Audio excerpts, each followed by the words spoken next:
Good afternoon, everybody. My name is Mette Andersen. I'm here from Copenhagen. I will share this session together with my colleague, Brigitte Schleckelberger from Hanover. The topic of today is genetic predisposition in childhood and adults. This is a rather new and evolving field, and it especially in the adult setting. And today, this is very highly relevant to all hematologists dealing with MDS. Today, we are proud to have some of the leading experts in the field to give us some presentations. And the first speaker today is Jane Churpek from University of Chicago. Please, Jane.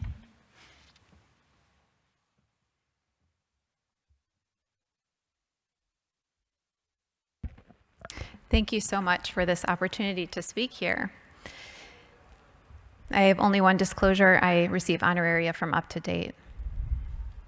So today I'm going to give you an update on the field of MDS predisposition in 2019, talk to you about some progress in the field and some challenges and future directions for this field. Already, we've really come a long way. So in the short time since I started a clinic for adults with familial heme malignancies in 2011, I was told that I would not be able to have a job for very long doing that because it's so rare in adults with heme malignancies. And at the same time, people would tell families like this remarkable family that there's no way it was inherited. It actually had to have been their well water. But thankfully now, more often I hear from colleagues all around the world asking me for advice about what genetics and how should they work up families that they encounter like this or with less severe phenotypes. So in this session this afternoon, we're going to touch on a number of different areas of this field. And you'll hear from the three speakers today some of the issues. And the last session, we're going to present some cases, and we hope you'll get involved and in the discussion of how this is impacting your practices. So let's first begin with the clinical detection and management guidelines. So as many of you know, in 2016, the World Health Organization, and shortly thereafter, the National Comprehensive Cancer Network, added to their guidelines acknowledgement of familial forms of MDS and AML. The WHO specifically says the presence of the specific underlying genetic defect should be noted as part of the diagnosis. However, they don't really acknowledge how the pathologist or the clinician is exactly going to find this information. So our group at the University of Chicago has been interested in this for quite some time, and I manage a registry with Lucy Godley with over 1,000 families now. And we took a stab at this trying to outline the scenarios that increase the yield of finding a germline syndrome and tried to provide a step-by-step instruction manual for how to find these people in your clinic practice.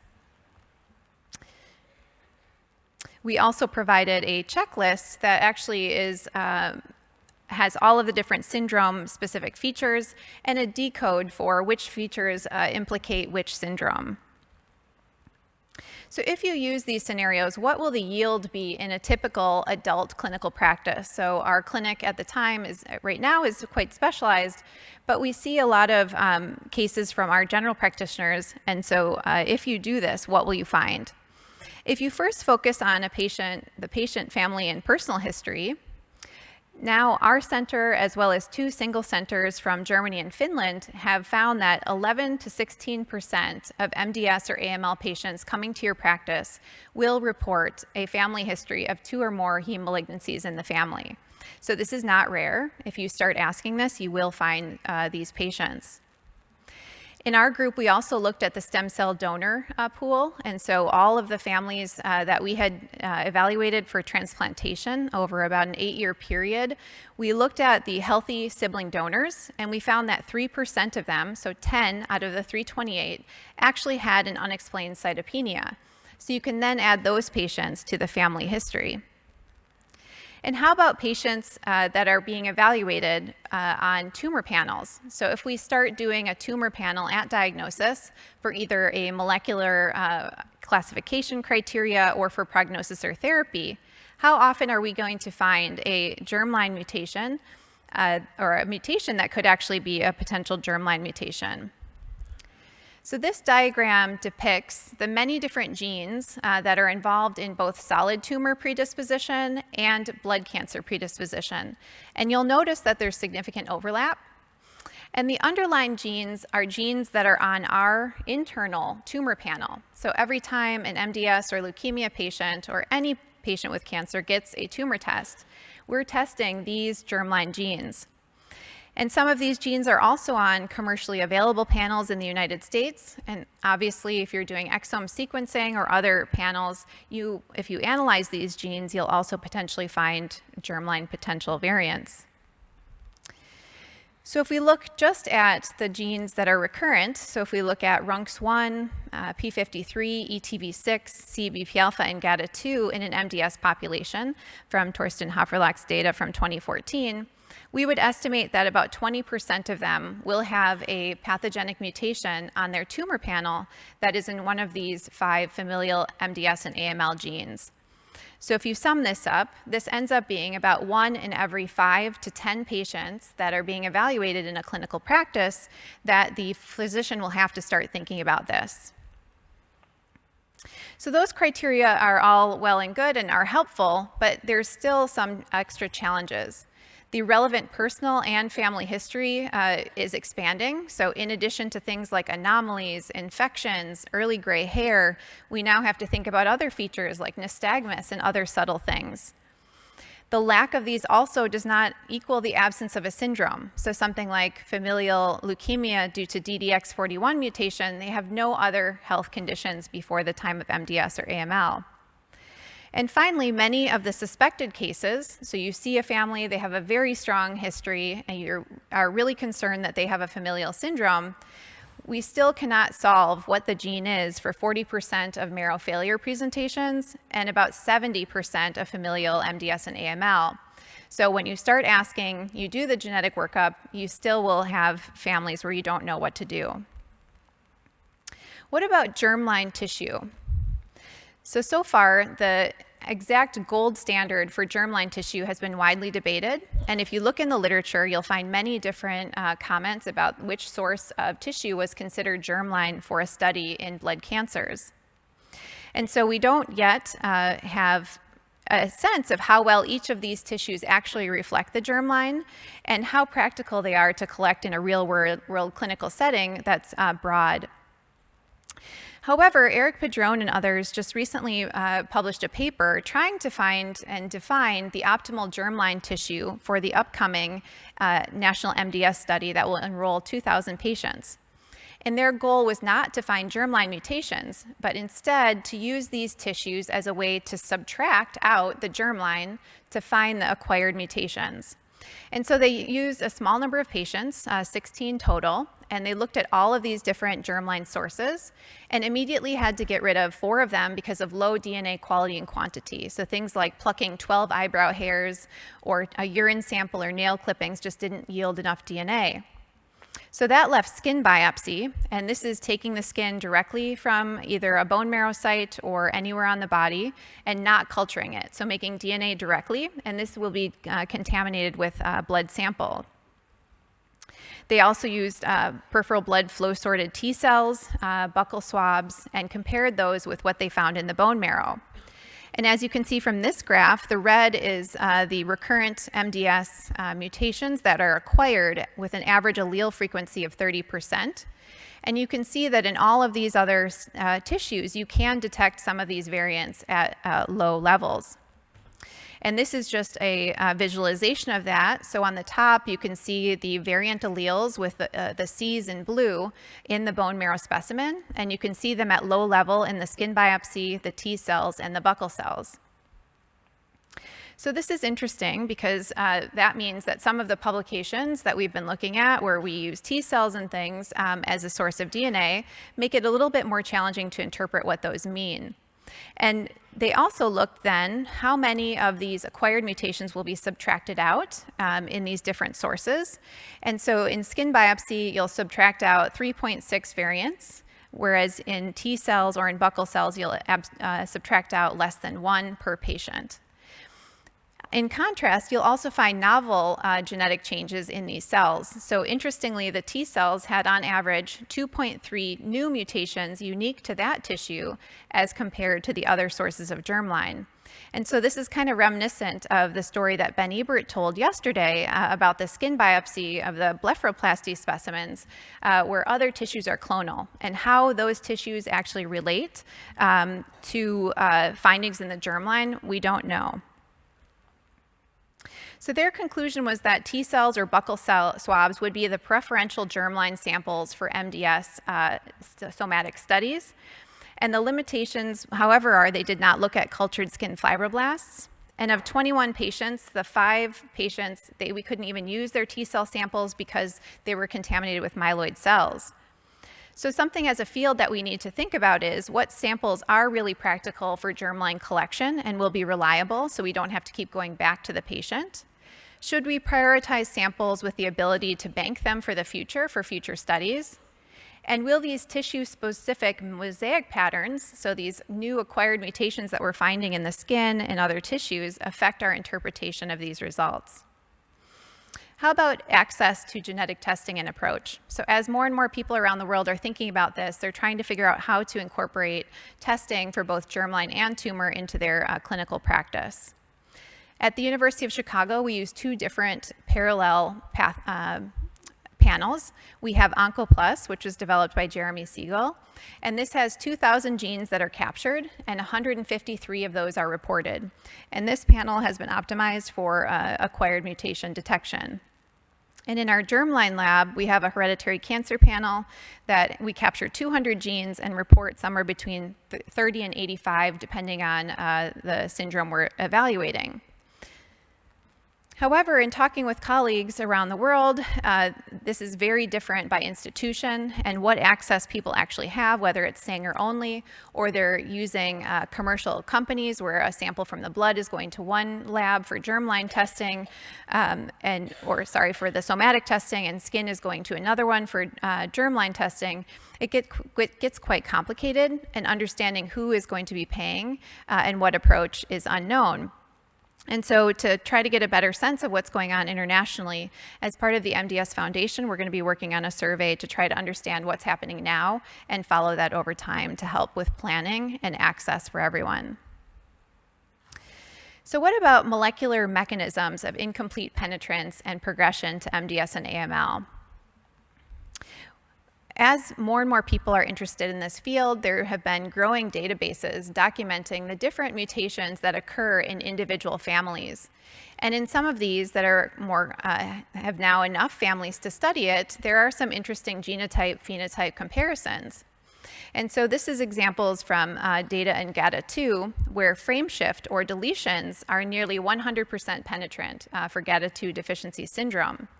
Whereas if you have an intron mutation here, in this region, it's less penetrant. And also if you have a mutation, one of the recurrent mutations, T354M, you may be more likely to get leukemia rather than the immune deficiency phenotypes. And these are not 100%, but they're giving us the sense that each mutation within a gene actually has qualitative effects that may differ. And so this complicates our idea for management for the syndrome if one patient with one mutation is going to have a different presentation than others. In addition, there are some really interesting epigenetic modulation examples. So this is a very elegant study from Jude Fitzgibbon's group looking at another family with GATA2. So the proband is here with an arrow in red, and this child had a cytopenias and infections in childhood. Her cousin here had died of MDS, but her father and uncle actually remained completely asymptomatic well into adulthood. So what's responsible for this decrease in penetrance? How are one family member with the same mutation healthy, but others are progressing? And so what they went on to show was that the young girl who was symptomatic with the arrow in red actually had monoallelic expression from the mutated allele. So her normal copy of GATA2 had been shut off, whereas her asymptomatic father and uncle had biallelic expression. And interestingly, they had serial samples from this patient, and so they showed that during the first 3 years, she had monoallelic expression when she was symptomatic, but shortly thereafter, her blood counts improved, and she then had biallelic expression. So here, this epigenetic modulation was able to may be a potential mechanism in improvement in her blood counts.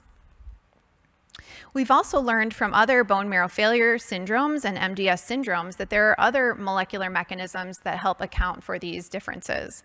So first, there are examples of families inheriting a second variant that either worsens the phenotype or actually offsets it. And you'll hear in one of our next talks about that in SAMD9 and SAMD9L. In Fanconi anemia and Diamond-Blackfan anemia and other marrow failure syndromes, there are examples where a hematopoietic stem cell or progenitor population actually corrects one of the alleles. So on the top, you see that both copies of that gene have an abnormality, and this person would have Fanconi anemia.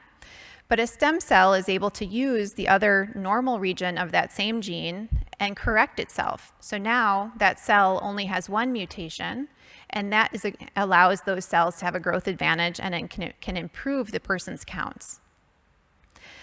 An even more recent mechanism is called adaptation by aneuploidy, which you'll again hear about in the next talk. But essentially, a mutation that is causing a growth suppressive effect is lost so that you lose that effect. So the bone marrow has a very adaptive mechanism, and these marrow failure syndromes are showing us in a single gene setting how the marrow is accommodating. What about progression? So in collaboration with Tim Graubert, Paul Liu, Shoban Keel, and others, we were able to show that CHIP may have ties to the germline as a pathway to progression. So in this small series of individuals who carry a germline RUNX1 mutation, we found that 67% of these patients who were under the age of 50 had clonal hematopoiesis. And these patients had not received any cytotoxic chemotherapy or any other exposures. And so this level is much higher than in the general population, and even higher than the data you heard yesterday after cytotoxic chemotherapy. So perhaps this is one potential reason for the increase in leukemia risk. And interestingly, in that same GATA2 family I showed you earlier, if you look at these two cousins, both of them actually acquired the same exact ASXL1 mutation. So they have the same germline mutation, but in their bone marrow, they acquired the same exact spot, an ASXL1 truncating variant. How does that happen? Is that random? Are there other things that select for that mutation? We don't yet know. Also, you can see from these serial samples in red that the ASXL1 mutation in the young girl actually persisted over time without progressing to AML. So again, this complicates using these factors so far as potential biomarkers if they can persist in the blood without progressing. And one last example is a new tie between clonal hematopoiesis and the germline. So groups from Erasmus University, University of Melbourne, and the German Cancer Consortium identified 3 cases of individuals who developed AML with myelodysplasia-related changes under the age of 40. And they noticed that these 3 cases had a very, very high mutational burden. So you can see them in the red and the green dots on the right. And interestingly, most of these mutations were C to T transitions in CPG sites. And what they found, accounting for this, were biallelic MBD4 germline mutations. This is a gene that produces a DNA glycosylase that repairs methylation damage. And so you can see from this, the graph below, the mechanism. And so interestingly, they showed in these germline mutation carriers that even when they were in remission, these individuals developed many, many DNMT3A mutated clones. So you can see these little blue dots in the bulk DNA in the remission phase for these patients. They had many DNMT3A mutations. And in single cells, you can see that there were actually biallelic mutations in DNMT3A. Many of these occurred at the specific sites that mutations in DNA and DNMT3A have occurred in age-related clonal hematopoiesis. So the authors propose that this is maybe an extreme version of age-related clonal hematopoiesis, and that this could be helping to account for this mechanism. So some of the diagrams we saw yesterday and the day before with the very stochastic appearing mutations that occur in our stem cell pool, in these individuals, this seems to be accelerated and occurs at very specific sites and accumulates additional mutations in other clonal hematopoiesis genes. And so what will the future look like for how we're going to incorporate the germline into our practice?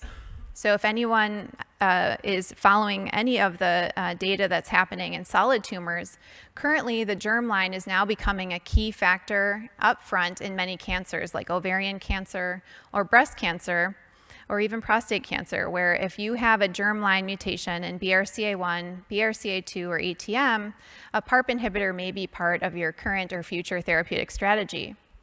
Same thing, the FDA approved checkpoint inhibition for any mismatch repair deficient tumor. And so if you have Lynch syndrome and you know you have Lynch syndrome, a germline tumor syndrome, you may be more eligible for this specific therapy.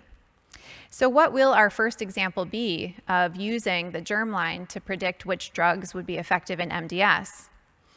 Checkpoint inhibition in biallelic MBD4 mutated AML could be one of those. This proof of principle has already been shown in uveal melanomas that have biallelic germline MBD4. And so the future will likely incorporate the germline more and more into not only risk, but also into therapeutic strategies. So with that, there has been a lot of progress, but there's a lot more to do in understanding the rare variants that we identify, what the prevalence of these syndromes are across the spectrum, and how to manage these. And with that, I would like to thank my patients, their families, and their clinicians, and many colleagues at the University of Chicago. Thank you.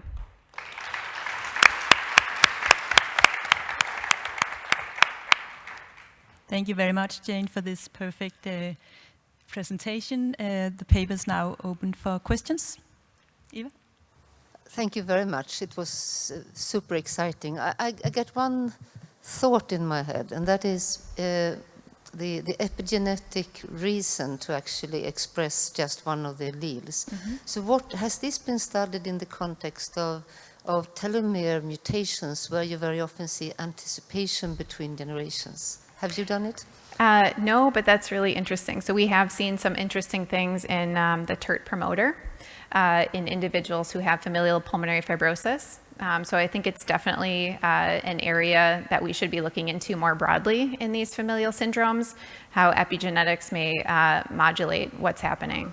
And if that is the case, could you then prevent anticipation by applying demethylating agents? Very hypothetically. Yeah, I think with the telomere, it's sort of like just enough. I learned the word in Sweden, lagom, I think is the correct word. Yes. And so if it's too long, you're going to get CLL or a brain tumor. And if it's too short, you're going to get marrow failure or pulmonary fibrosis. So I think we'd have to find the sweet spot. But I think obviously that's an interesting concept. Then there's a question from here. Jane, thanks for this really fantastic talk. How often would you recommend to repeat the search for somatic mutations and CHIP, and how would you translate this into this clinical decision-making, even for stem cell transplantation? I think it's very, very difficult. So that GATA2 case with the ASXL1 persisting, and I think Akiko is going to show some data, and also Jörg will show some as well, with these individual mutations coming and going over time. And so how we can use that alone, I think that's very challenging at this point. I think taking the whole clinical picture into account with how the blood counts are doing, what the bone marrow is looking like are helpful. I have the advantage of working with patients who have already made it to adulthood without getting severe bone marrow failure. So for me, it's a little bit different than perhaps someone who has a more severe childhood onset form of these diseases where they might have more significance. Thanks. Are there any other questions? Then we will, thank you very much, Jane.